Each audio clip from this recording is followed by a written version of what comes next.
السلام علیکم۔ میرے دل کی طرح آج شام بھی بہت اداس تھی۔ میرے شوہر اجاز کا کینیڈا کا ویزا لگ کر آ گیا تھا۔ میں یہ سوچ کر ہلکان ہو رہی تھی کہ اجاز کے بغیر میں کیسے رہوں گی۔ میں ایک بڑی جوائنٹ فیملی کا حصہ تھی۔ میرے شوہر اجاز کے 5 بھائی تھے اور 5 بہنیں تھیں، 3 شادی شدہ اور 2 کنواری۔ لہٰذا گھر میں ہمیشہ شور شرابہ رہتا۔ میرے سسر ایک گورنمنٹ ملازم تھے اور ساس میری بہت سخت تھی، اپنے ناک پر مکھی بھی نہیں بیٹھنے دیتی تھی۔ ساری بہوؤں پر دن رات حکم چلانا اور اپنے کام کروانا، بس ان کو یہی آتا تھا۔ ادھر میرا یہ حال تھا کہ میں ایک نمبر کی ڈرپوک۔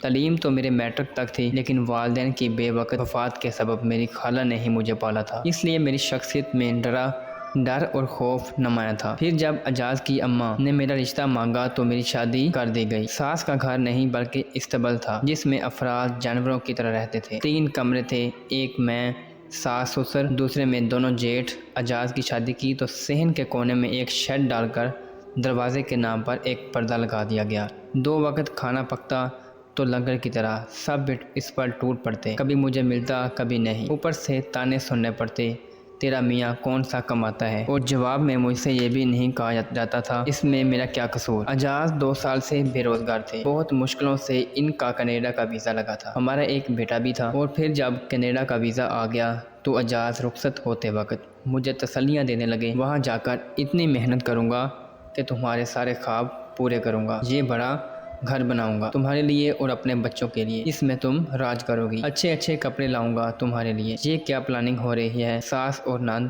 چھپ کر باتیں سننے پر ذرا سا شرمندہ نہ لگے۔ پال کر ہاتھی کر دیا اس دن کے لیے، ساس نے دھاڑتے ہوئے کہا۔ میں تو سہم کر ایک طرف ہو گئی۔ ساس نے اجاز کی خوب خبر لی تھی۔ پھر اجاز چلے گئے۔ ان کے جانے کے بعد تو سناٹا چھا گیا تھا، لیکن صرف میرے دل پر۔ باقی تو سارے گھر کا وہی حال تھا، سب اپنی مستیوں میں مست تھے۔ گھر میں وہی بے ترتیبی تھی، کوئی ادھر پڑا ہوا ہے تو کوئی ادھر، کہیں چھوٹے برتن پڑے ہیں، کہیں کپڑے، کہیں بستر اور کہیں انسان۔ دن گزرتے جا رہے تھے اور میری پریشانیوں میں اضافہ ہوتا جا رہا تھا۔ اس عالم میں بڑی پریشانی یہ تھی کہ اجاز کی کوئی خیر و خبر نہیں تھی۔ ادھر میرے دیور اور اجاز کے چھوٹے بھائی کے سسرال والوں نے شور مچانا شروع کر دیا کہ رخصتی کرو، اور ساس نے مجھے وہ شیڈ نما کمرے سے بھی نکال دیا۔ اور اماں، میں کہاں سوؤں گی اور بچے کہاں رہیں گے؟ میں نے بیچارگی سے کہا، برآمدہ کس لیے ہے، سب یہاں پڑے ہیں تو بھی پڑ جا۔ ساس نے بے پرواہی سے جواب دیا، میں سلائی کر لیتی تھی اور اس لیے اپنے بوجھ خود اٹھا لیتی تھی، لیکن اس کے باوجود ساس تانے دیتی تھی۔ وہ خالہ جنہوں نے میری شادی کی، مجھے پالا پوسا، ان کا بھی انتقال ہو چکا تھا۔ پلٹ کر جانے کا راستہ نہیں تھا۔ گھر میں 20-22 افراد تھے، سب کا کھانا میں پکاتی۔ ساس، نندیں، دیورانی، جٹھانی آرام کرتے یا گھومنے نکل جاتے۔ ایک دن میرے بیٹے کو بخار تھا، جس کی وجہ سے میں روٹی نہیں پکا سکی۔ بس پھر تو قیامت آ گئی۔ ساس نے چیخ کر آسمان سر پر اٹھا لیا، مفت خور، نمک حرام، تجھے ہم روٹی دیتے ہیں۔ ساس مجھے تانے دے رہی تھی، حالانکہ میں سلائی کر کے اپنا اوپر کا خرچ پورا کرتی تھی، بچوں کے اخراجات کے لیے پریشان رہتی تھی۔ ہنگامہ کھڑا کیا، تم مجھ سے برداشت نہ ہو سکا۔ اماں ریحان کو میں اپنے میکے سے نہیں لائی تھی، 22 آدمیوں کا کھانا پکاتی ہوں، سلائی کرتی ہوں۔ اب ریحان کو بخار تھا، اس لیے میں روٹی نہیں پکا سکی، تو آپ نے مجھے تانا دینا شروع کر دیے۔ جواب دیتی ساس کا زناٹے دار تھپڑ میرے منہ پر پڑا۔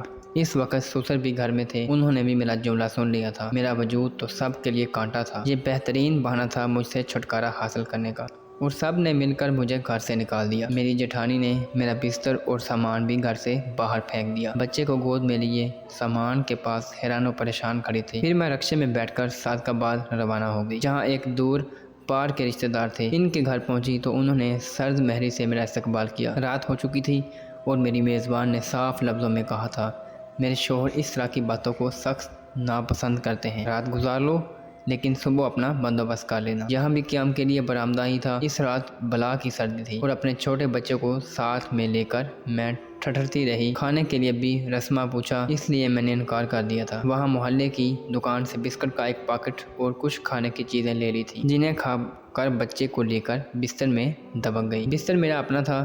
رات بھر میں نے آنے والی صبح کے بارے میں سوچتی رہی تھی کہ اگلی جائے پناہ کیا ہوگی۔ ہر عزیز کے بارے میں سوچ ڈالا، کہیں پناہ ملتی نظر نہ آتی تھی۔ میں سوچتی رہتی اور روتی رہی۔ اس طرح روتے روتے آنکھ لگ گئی۔ وہ آنکھ کھلی تو پہلا خیال روبی باجی کا آیا۔ ان سے میری دعا سلام تھی اور وہ صادقآباد میں ہی رہتی تھی۔ نماز سے فارغ ہو کے بعد میں نے اپنا بستر لپیٹا، میری میزبان کے بچے اٹھ گئے تھے اور کمروں کا دروازہ کھل گیا تھا۔ میں نے سامان لپیٹ کر ایک طرف رکھا۔ ریحان کو کلیجے سے لگا کر میں نے روبی باجی کے گھر کا راستہ لیا۔ وہ بہت اچھی طرح ملی۔ میں نے اپنے حالات کا بتا دیا تو ان کی آنکھوں میں آنسو آ گئے۔ پریشان نہ ہو، یہاں ایک مکان خالی ہے، اسے کرائے پر لے لیتے ہیں۔ کچھ پیسے تو ہیں نا تمہارے پاس؟ ہاں، کچھ روپے میں نے اپنے کپڑوں میں چھپا کر رکھے تھے، بس ایک بڑی مشکل تو حل ہو گئی۔ دوسری اچھی بات یہ ہے کہ محلے میں گارمنٹ کا کارخانہ ہے، کوشش کرتی ہوں کہ تمہیں گھر پر کوئی کام مل جائے۔ روبی باجی مجھے لے کر مکان دکھانے چلی گئی، مگر وہ کرائے پر اٹھ گیا تھا۔ لیکن ایک اور مکان خالی تھا جس کے مالک ذرا سخت مزاج قسم کے تھے۔ ایک کمرہ، ننھا کچن اور واش روم پر مشتمل پرانی طرز پر بنا اجاڑ سا سامان اور مکان تھا۔ کچا صحن، کونے میں بنا واش روم، صحن میں بیری کا درخت۔ لیکن اس پریشانی میں مجھے یہ مکان کسی محل سے کم نہیں لگ رہا تھا۔ میں نے 1 ماہ کا کرایہ ایڈوانس میں دے دیا اور گھر کی چابی لے لی۔ پھر روبی باجی نے کارخانے میں بات کروائی اور ایک سلائی مشین بھی دلوا دی۔ کام بہت ہے، جتنا کرو گی وقت پر پیمنٹ ملے گی۔ ان کی باتوں سے اطمینان کی لہر میرے دل میں سرایت کر گئی۔ میں روبی باجی کی دل سے مشکور تھی۔ میں نے اپنا بوریا بستر سمیٹا اور اس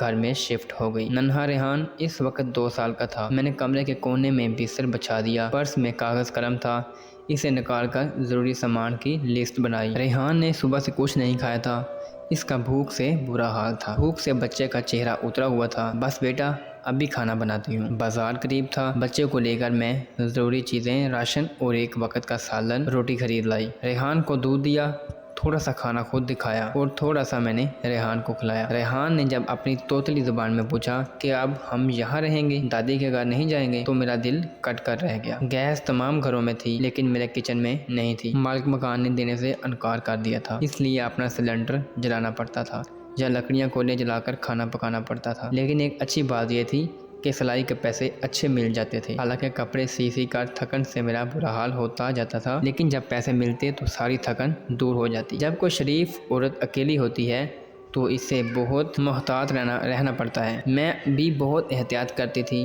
اکثر محلے کی عورتیں دروازے پر کھڑے ہو کر باتیں کرتی تو میرا بھی دل چاہتا کہ میں سب کے ساتھ ہنسوں بولوں، لیکن عقل مجھے ایسا کرنے سے منع کر دیتی تھی کہ ان کے گھروں میں مرد ہیں جبکہ میرے گھر میں کوئی مرد نہیں ہے۔ محنت تو بہت تھی، لیکن اتنی محنت کے بعد سکون سے کھانا پکاتی تھی تو سکون سے کھا بھی لیتی تھی۔ ریحان کو دودھ اور غذا بھی اللہ دے رہا تھا۔ سسرال کے ظلم سے میری جان چھوٹی تھی، لیکن رات کی تنہائی سے ڈر لگتا تھا۔ اجاز کا خیال آتا کہ پتہ نہیں کس حال میں ہوں گے۔ ریحان روز پوچھتا میرے بابا کب آئیں گے، بابا بیٹے کے لیے چیزیں لینے گئے ہیں، اچھے کھلونے اور سوٹ بھی ہیں، اسے بہلاتی رہی۔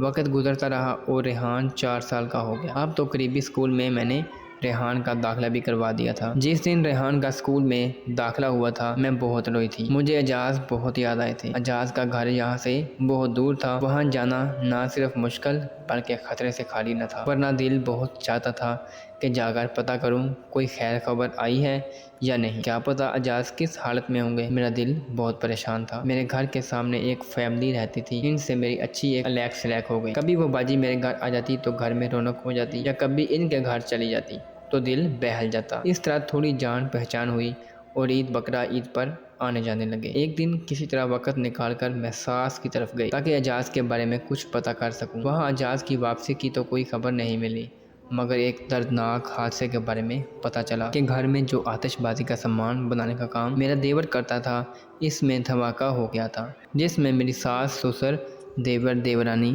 جیٹھ جیٹھانی، ان کے بچے سمیت 10 افراد جاں بحق ہو گئے اور کچھ بچے معذور ہو گئے۔ جس گھر میں اتنے افراد تھے اب وہاں صرف میری نند رہتی تھی۔ یہ ساری باتیں تو مجھے پڑوس سے پتہ چلی تھیں۔ جب میں نے چاہا کہ میں اپنے سسرال میں جا کر تعزیت کروں تو میری نند نے دروازہ بند کر لیا اور اندر سے تیز آواز میں مجھے گالیاں دینے لگی۔ میں ایک مرتبہ پھر روتی ہوئی اپنے گھر واپس آ گئی۔ کئی دن اس حادثے کے متعلق سوچ کر وحشت ہوتی رہی۔ پھر زندگی معمول پر آ گئی۔ اب ایک بار پھر خدا کو میرا امتحان مقصود تھا۔ کارخانے سے کام ملنا کم ہو گیا، میں پھر پریشان رہنے لگی۔ ایک ایسا وقت بھی آ گیا کہ جب کام بالکل ختم ہو گیا، کارخانہ بند ہو رہا تھا، پریشانی ہی پریشانی تھی۔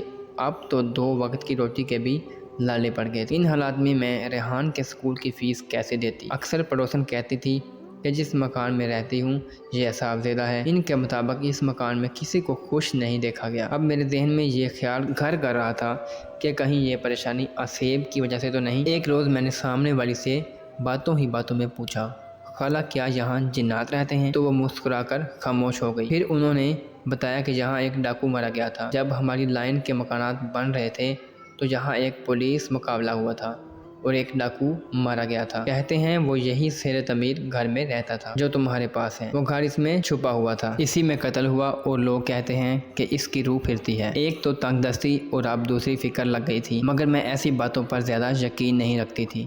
اب ایسا وقت آ گیا کہ میرے پاس 1 روپے بھی نہیں تھا۔ صبح آٹے کے ڈبے کو جھاڑا تو ایک مٹھی آٹا نکل آیا۔ دالوں کے ڈبے دیکھے تو ایک کھانے کے چمچ جتنی دال نکلی۔ میں نے آٹے کی چھوٹی سی روٹی پکائی اور پتلی دال ابال لی۔ بمشکل میں نے ریحان کو ہی تھوڑا سا کھانا کھلایا اور خود میں بھوکی رہی۔ کچھ دیر بعد میں نے اسے سلا دیا۔ یہ دوپہر کا وقت تھا، اب کیا کروں؟ ظہر کی نماز کے بعد بڑی دیر رو رو کر میں اپنے اللہ سے دعا مانگتی رہی۔ اے اللہ، تجھے میرے چھوٹے بچے کی بھوک کا واسطہ، تو میری پریشانی دور کر دے۔ جب مجھے گھر سے نکالا گیا تھا تو نے رات گزارنے کے لیے مجھے جگہ دی اور تو نے ہی نہ صرف ٹھکانہ دیا بلکہ کھانے کو پہننے کو دیا، سکون سے جینے کا سامان بھی کر دیا۔ اب پھر مجھے کڑا وقت ہے مجھ پر، میرے رب تو میری مدد کر۔ رو کر میری آنکھیں سوج گئیں۔ جب میں نے سجدے سے سر اٹھایا تو ریحان بے خبر سو رہا تھا۔ نماز ختم کر کے میں صحن میں آ گئی۔ میں نے گزشتہ روز سے کچھ نہیں کھایا تھا، بھوک سے بھی نیند نہیں آ رہی تھی۔ کس سے قرض لوں؟ سامنے والی سے 200 روپے میں پہلے لے چکی تھی۔ محلے کے کونے والے گھر سے بھی میں قرض لے چکی تھی۔ دودھ والے نے بھی ادھار دینے سے انکار کر دیا تھا۔ صورتحال بہت خوفناک ہو گئی تھی۔ میں نے صحن میں دھنیا، پودینہ، لہسن اور پیاز لگایا ہوا تھا۔ میں یوں ہی لکڑی سے دھنیا کی گوڈی کرنے لگی۔ اچانک مجھے لگا جیسے مٹی کے نیچے کوئی سخت چیز ہے۔ اب میں نے کھودنا شروع کیا تو کسی چیز کے ہونے کا احساس یقین میں بدل گیا۔ میں کچن سے ایک چمٹا بھی لے آئی۔ رات سے بھی بھوکی ہونے کے باوجود اللہ نے اتنی طاقت دے دی کہ اوپر کی تمام مٹی ہٹائی تو ایک بکس کے آثار نمودار ہوئے۔ بکس تقریباً 4 بائی کا سائز تھا، جسے نکالنا میرے بس کی بات نہ تھی۔ چارپائی پر چادر سوکھنے کو رکھی تھی۔ میں نے چارپائی گھسیٹ کر کھودی ہوئی جگہ پر رکھی کہ پڑوسن سے کوئی بچہ وغیرہ اوپر سے نہ دیکھ لے، کیونکہ صحن کھلا ہوا تھا۔ پھر خود چارپائی کے نیچے جا کر کسی نہ کسی طرح میں نے وہ باکس کھولا اور جو کچھ بھی میں نے دیکھا وہ عقل ٹھا کرنے کے لیے کافی تھا۔ اس میں نوٹوں کی گڈیاں، زیورات اور سونے کی چوڑیاں وغیرہ تھیں۔ میں فوراً چارپائی کے نیچے سے نکلی اور کمرے سے کپڑے کا تھیلا لے آئی اور باکس کی تمام چیزیں بھر کر کمرے میں پہنچا دی۔ پھر مٹی برابر کر کے میں نے دھنیا دوبارہ لگا دیا۔ اس کارروائی میں 1 گھنٹہ لگا۔ اب دن کے 3 بج رہے تھے۔ میری سانس پھولی ہوئی تھی اور چہرہ سرخ ہو گیا تھا۔ کوئی میرے اندر سے کہہ رہا تھا کہ اب تیری ساری مشکلیں ختم ہو جائیں گی۔ سب سے پہلے کیا کروں؟ لوگوں کا قرض واپس کروں تاکہ کوئی دروازے پر نہ آئے۔ میں نے سوچنا شروع کیا۔ اسی وقت پہلے قرضدار دودھ والے کی بائک کا ہارن سنائی دیا۔ میں نے 1000 روپے نکالا اور دودھ کا برتن لے کر دروازے پر پہنچی۔ دودھ والے نے دودھ دینے سے انکار کر دیا اور کہا باجی پہلے آپ پچھلے پیسے دے دیں۔ اگلے لمحے میں نے 1000 روپے کا نوٹ آگے بڑھایا جس نے جادو کا کام کیا۔ آواز میں نرمی ادھر آئی۔ دودھ کتنا چاہیے؟ اب نہیں چاہیے۔ حالانکہ برتن میں لائی تھی، لیکن میرا دل نہیں کہہ رہا تھا کہ میں اس سے دودھ لوں، کیونکہ وہ مجھ سے کافی سخت مہری میں بولا تھا۔ اس کے بعد سامنے والے کا قرض دینے میں اس کے گھر گئی۔ دروازے پر دستک دی، اندر سے کوئی جواب نہیں آیا۔ پھر دستک دی، امی کام کر رہی تھی۔ اندر سے بچی نے جواب دیا۔ اتنے میں اس کی امی کی صورت نظر آئی۔ وہ سمجھ رہی تھی کہ میں پھر پیسے مانگنے آئی ہوں۔ انہوں نے ایک نظر دیکھا اور دروازہ بند کر دیا۔ میں نے ان کے دروازے پر جا کر کہا اپنے پیسے لے لیجیے۔ فوراً دروازہ کھل گیا۔ میں نے ان کا قرض لوٹا دیا۔ گلی میں جبر روٹی والے آتے تھے، اس وقت بھی آ رہے تھے۔ میں نے اچھے والے شیر مار لیے۔ ریحان کو شیر مال بہت پسند تھا۔ جیسے ہی گھر پہنچی تو دروازے پر دستک ہو رہی تھی۔ دروازہ کھولا تو کونے والے گھر سے ایک عورت جس سے میں نے ادھار لیا تھا اپنی بہن کو لے کر آئی تھی، جس نے آتے ہی لڑنا شروع کر دیا تو میری بہن کو بیوقوف بنا کر پیسے لے لیے۔ ان کے تیور اچھے نہیں لگ رہے تھے۔ لگتا تھا آج میرے پاس پیسے نہ ہوتے تو وہ دونوں بہنیں مجھ کو پکڑ کر مار دیتی۔ ٹھہریں، یہ کہہ کر میں نے اندر سے پیسے لا کر دے دیے۔ دیکھا ایسے نکلتے ہیں پیسے۔ اس کی بہن نے فاتحانہ نظروں سے اپنی بہن کو دیکھا۔ ان کے جانے پر میں نے دروازہ بند کرنا چاہا تو مالک مکان آ گئے۔ سلام خالہ۔ خالہ والا چھوڑ، کرایہ دے۔ اپنی مالک مکان سے میرے اچھے تعلقات تھے۔ میں نے نہ صرف کرایہ وقت پر دیا تھا بلکہ بعض اوقات وقت سے پہلے بھی ادائیگی کی تھی، لیکن اب 2 ماہ کا کرایہ چڑھ گیا تھا، جس کی وجہ سے بڑی بی کی آنکھیں باہر کو آ رہی تھیں۔ پیسے؟ جی خالہ، کوئی خالہ نہیں، صرف پیسے۔ ہاں خالہ، آپ بیٹھیں تو پہلے پیسے پھر کوئی بات۔ میں نے اسٹور سے پیسے لا کر انہیں دیے۔ میں چاہتی تھی کہ مکان خریدنے کی بات کروں، لیکن وہ آپے میں نہیں تھی۔ ان کو مجھ سے جھگڑتے دیکھ کر ریحان رونے لگا۔ میری بھی آنکھوں میں آنسو آ گئے۔ ان کے جانے کے بعد دروازہ بند کر کے میں نے ریحان کو اپنے کلیجے سے لگایا۔ ریحان کہہ رہا تھا، ہمارے گھر کا کھانا ختم ہو گیا ہے، اس لیے آپ سے سب لڑ رہے ہیں۔ نہیں میرے بچے، میں نے ریحان کا منہ دھلوایا اور اسے کچن میں لے آئی۔ ریحان کو شیرمال کے ساتھ دودھ کا ایک گلاس دیا اور میں نے خود بھی تھوڑا سا کھانا کھایا۔ صبح سے اب تک جو کچھ ہوا تھا وہ اچھوں کے حواس گم کرنے کے لیے کافی تھا۔ پیٹ میں کچھ گیا تو حواس تھوڑے سے بحال ہوئے اور میں سوچنے لگی، اب کیا کروں؟ میں نے خود سے سوال کیا۔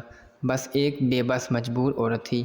اگر کسی کو ذرا سا بھی شک ہو گیا کہ میرے پاس اتنے پیسے ہیں تو جانے کیا ہوں میرے ساتھ۔ میں نے فیصلہ کر لیا کہ اپنی مفلسی کا رونا جاری رکھوں، اس سے لوگ مجھ سے دور بھاگیں گے۔ خرچ برائے نام پہلے کی طرح رکھا تاکہ پیسے نظر نہ آئیں۔ چور کمرے کے اندر تھا۔ اٹھ کر پھر زمین سے نکلا ہوا سامان دیکھا۔ رقم لاکھوں کے لگ بھگ تھی۔ کچھ ایسے شواہد بھی تھے جن سے پتہ چلتا تھا کہ یہ اس لاکھوں کا مال ہے جو اس گھر میں پولیس مقابلے میں مارا گیا تھا۔ میں سب کچھ رکھ کر ریحان کے پاس آ گئی۔ ڈر لگ رہا تھا کہیں کوئی چور نہ آ جائے۔ اسی فکر میں مجھے نیند آ گئی۔ مارکیٹ سے کھانے پینے کی چیزیں پہلے بھی لینے جاتی تھی، مگر گھر کا دھڑکا نہیں ہوتا تھا کیونکہ گھر میں کچھ ایسا تھا ہی نہیں کہ جس کی فکر کی جاتی۔ لیکن اب بات دوسری تھی، اس لیے چند دن بعد میں نے وہ تمام مال بینک میں رکھوا دیا۔ گھر میں پیچھے کی طرف والا دروازہ کھولا تاکہ بار بار گلی میں نہ نکلنا پڑے۔ اسی دوران میں نے ایک سیکنڈ ہینڈ فریج بھی لے لیا اور پڑوسیوں کو بتایا کہ شوہر نے کچھ پیسے بھیجے تھے، اس طرح میں ہفتے بھر کا کھانا پینا اس میں بھر دیتی۔ انہی دنوں مالک مکان حج پہ جا رہے تھے اور اپنا یہ مکان بیچنا چاہتے تھے۔ میں نے چپکے سے یہ مکان بھی خرید لیا۔ مالک مکان بد اخلاق قسم کی عورت تھی، اس لیے کوئی ان کے گھر آتا جاتا نہیں تھا۔ اس طرح یہ بات راز رہ گئی۔ محلے والے سوچتے تھے کہ اب بھی کرائے پر رہ رہی ہے۔ پیسے ہیں تمہارے پاس؟ مالک مکان نے پوچھا تھا۔ ان کے بابا کی نوکری ہو گئی ہے کینیڈا میں۔ میں نے سب سے یہی کہا تھا کہ میرے شوہر کی جاب نہیں ہے اور وہ کینیڈا میں ہے، اس لیے مجھے سلائی کرنی پڑتی ہے۔ مکان دیتے ہوئے سبھی کو یہی بتایا تھا۔ باقی میل جول پہلے بھی نہیں تھا، جن سے تھا ان کے چہرے اتنے بھیانک نکلے کہ میرا پھر دل ان سے ملنے کو نہیں کیا۔ دن اسی طرح گزرنے لگے تھے۔ ریحان کو سکول چھوڑ کر گھر کے کاموں میں لگ جاتی، صفائی، کھانا پکانا، ریحان کو سکول سے لے کر آنا، اسی طرح میرا پورا دن گزر جاتا۔ ایک روز گھر کے دروازے پر دستک ہوئی۔ دروازہ کھولا تو محلے کے کونے والے گھر سے ایک عورت آئی تھی جو اس روز اپنی بہن کے ساتھ لڑنے آئی تھی۔ میں نے وہی صحن میں بٹھا لیا۔ اور کیا حال چال ہے؟ اس نے آنکھیں گھما گھما کر پوچھا۔ کیسا چل رہا ہے تمہارا گزارا؟ شکر تو ہے، کہیں کام ملا؟ نہیں، میں نے مختصر جواب دیا۔ میں دلا دوں؟ کام بہت ہے، بس کام والا بندہ ہونا چاہیے، اس نے معنی خیز انداز میں کہا۔ کیا مطلب؟ میں نے پوچھا۔ بنگلے کوٹھیوں کا کام ہے، تم خوبصورت ہو، تمہیں کام بھی جلدی مل جائے گا۔ کام کا خوبصورتی سے کیا تعلق؟ میں نے اسے حیرانگی سے دیکھا۔ سامنے جو کوٹھی ہے اس کے صاحب کو ایک خوبصورت لڑکی چاہیے کام کے لیے۔ تم سمجھ تو رہی ہو نا میری بات؟ دیکھو اتنی غربت میں زندگی بسر کر رہی ہو، تمہارے شوہر کو بھی تمہاری کوئی پرواہ نہیں، زندگی پر تمہارا بھی حق ہے۔ اس کی باتیں سن کر میرا خون کھول رہا تھا، جی چاہتا تھا کہ کھری کھری سنا دوں، لیکن عقل روک رہی تھی۔ اب بھی اسی وقت میرے گھر سے نکل جاؤ، دوبارہ کبھی میرے گھر کی طرف رخ نہ کرنا۔ اچھا، اس نے دیدے پھاڑ کر مجھے دیکھا۔ جب ہی تو میں نے کہوں بڑی عزت والی بن رہی ہے، کیا پہلے میں عزت والی نہیں تھی؟ کیا دیکھا ہے آپ نے مجھ میں؟ بولیے، میں نے قدرے اونچی آواز میں کہا۔ میرا لہجہ تلخ ہوتا دیکھ کر وہ اٹھ کر خاموشی سے چلی گئی۔ اعجاز، کہاں ہو تم؟ بہت دن بعد میری آنکھیں برسنے لگی۔ میرے اللہ، تو مجھے میرے اعجاز سے ملا دے۔ رات میں یہ دعا کر سوئی اور صبح قبول ہو گئی۔ صبح دروازے پر دستک ہوئی۔ ان کی حالت دیکھ کر میں حیران رہ گئی۔ اعجاز، آپ؟ اعجاز رو رہے تھے اور میں بھی رو رہی تھی۔ میں لوٹ گیا، برباد ہو گیا۔ ریحان باپ سے لپٹ گیا، حالانکہ یہ بہت چھوٹا تھا جب اس نے باپ کو دیکھا تھا۔ میرا دل اپنے رب کا شکر ادا کر رہا تھا کہ اس نے زندگی کی واحد کمی بھی پوری کر دی۔ اعجاز نے مجھے بتایا کہ ان کے ساتھ بہت دھوکہ ہوا، مجھے اغوا کر انہیں اغوا کر لیا تھا۔ وہ لوگ دن رات مجھ سے مشقت کرواتے تھے، بڑی مشکل سے جان چھڑا کر نکلا ہوں۔ یہاں آیا تو گھر کے لوگ مر چکے تھے اور تم غائب تھی۔ بڑی مشکل سے تمہارا پتہ ڈھونڈا، پھر میں نے اپنی کہانی سنائی اور گھر میں دفن خزانے کے بارے میں بھی ان کو بتایا۔ اعجاز یہ سن کر حیرت زدہ رہ گئے۔ اعجاز، اب اس پیسے سے آپ کا کوئی کاروبار کرنا اور غریبوں کی مدد کرنا۔ اب آپ آ گئے ہیں تو مجھے خدا کے سوا کسی کا ڈر نہیں ہے۔ میں بہت خوش تھی، خوشی میرے انگ انگ سے امڑ رہی تھی۔ ریحان بھی باپ کو دیکھ کر بہت خوش تھا۔ کچھ ہی دنوں میں اعجاز نے اپنا ایک کاروبار سیٹ کر لیا۔ اللہ کے کرم سے اس میں کافی برکت ہوئی۔ میں اللہ پاک کا بہت شکر ادا کرتی ہوں کہ اس نے میرے نصیب بدل دیے۔ میں بے شک اللہ کے ہاں دیر ہے پر اندھیر نہیں، وہ آپ کی دعائیں ضرور سنتا ہے، بے شک دعائیں تقدیر بدل دیتی ہیں۔ اگر آپ کو میری ویڈیو اچھی لگی ہو تو آپ نے لائک کرنا ہے اور آگے دوستوں کو شیئر کرنا ہے، اور آپ نے اگر میرے چینل کو سبسکرائب نہیں کیا تو اس کو سبسکرائب کر دیں تاکہ آپ کے پاس اس کا نوٹیفیکیشن آ جائے۔ اللہ حافظ۔